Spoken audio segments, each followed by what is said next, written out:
work? Can everybody hear me? If not, raise your hand. Whoever's absent, please raise your hand. A couple of preliminary rules. I'm a philosopher. I like to argue, so I like to say something about the role of argument in addressing an issue like abortion, and then something about the rules of argument, and then something about the structure of an argument, and then something about the criteria for evaluating an argument. Maybe a minute or so each, but without these preliminaries, we're in the wrong ball field. The purpose of arguing is not to win. Argument is not a game. It's not, I'm cleverer than you are. The purpose of argument is like the purpose of science, to know.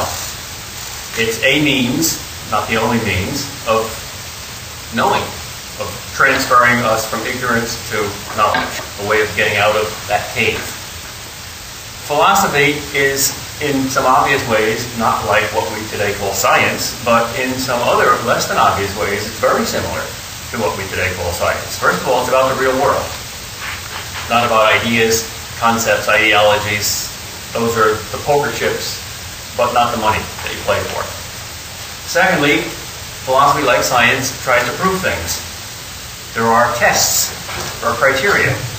It's not just exuding your personal opinions or dreams. Some of the proofs claim to be certain, some of them claim only to be probable. The probable proof is still a good one. And finally, like science, philosophy uses experiments, only the laboratory is mental, not physical. An argument is a thought experiment. A syllogism is something like mixing two chemicals in a laboratory and seeing what comes up. Mix two true propositions, put them together in your mind and see what conclusion comes out. There are objective standards for being right and wrong. Something about the rules of argument. Arguing is absent-mindedness. That is, you abstract from a whole host of other things, like x-rays. You don't look at the skin, you don't look at the nerve endings, you don't look at the patient's face, you don't look at the reactions, you just look at the bone structure. So argument appeals to objective facts. It doesn't appeal to subjective feelings. It doesn't ignore them. It doesn't say they're worthless. It just abstracts from them. An argument wins not because the rhetoric sways the emotions of the audience, but because the facts line up. That's like science. One particular rule of argument about pro-life, pro-choice debate is, I think, that the onus of proof has to be on the pro-lifer. Just as in our courts a person is innocent till proved guilty, I think it's quite fair that an act is innocent till proved guilty. So unless I can prove that abortion is wrong, the jury is out and it's okay. So I accept that burden of proof. That's, I think, a fair rule of procedure. Something about the structure of arguments, especially moral arguments, arguments about good and evil. All moral arguments seem to have two parts, two premises. One of them is a value judgment and the other is a fact. One is a principle and one is a particular case. And then when you apply the principle to the case, you get the conclusion. X is wrong, this is a case of X, therefore this is wrong. Well, X is wrong is a value judgment. This is a case of X is simply an empirical fact. You can disagree with either of the two premises, but they're different. Finally, the criteria of any argument, what makes an argument work and what makes it not work. This is just basic commonsensical logic. Since an argument is composed of propositions, classic argument, a syllogism, has two premises, or assumptions and a conclusion. And since a proposition is composed of two terms, a subject and a predicate term, there are three parts to the argument: the terms, the propositions, and the logic of the argument. So there's three things that can go wrong with any argument. The terms can be ambiguous, the premises can be false, or the logic can be invalid. If none of those things goes wrong with the argument, then honesty and intelligence demand that you agree that the conclusion is true. So there's five things you can say to anybody's argument. Number one, I agree with your conclusion, you've proved your case, you have no ambiguous terms, no false premises, and no invalid logic, therefore your conclusion is true. Or number two, I disagree with your conclusion because your logic is invalid. Or number three, I disagree with your conclusion because one of your premises isn't true. Or finally, I disagree with your conclusion because one of your terms is ambiguous. You cannot honestly say a fifth thing, but you can say a fifth thing, namely, your premises are true, your terms are clear and unambiguous, and your logic is perfectly valid. Nevertheless, I do not agree with your conclusion. You proved it to be true, but I will not admit it. I am a willful, stubborn-headed, pig-headed fool.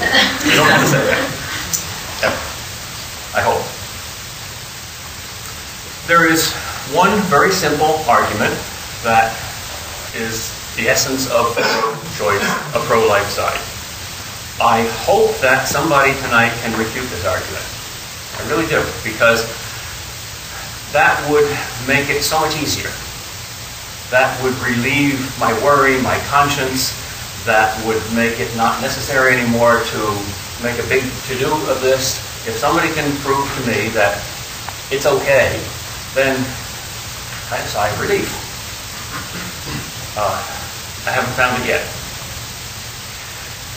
Here's the argument. The value premise comes first, then the factual premise, then the conclusion. There are various ways of wording the value premise. You could use some of the language in a very familiar document, which begins, we hold these truths to be self-evident, that all men are created equal, that they are endowed by their Creator with certain inalienable rights, that among these is the right to life and liberty.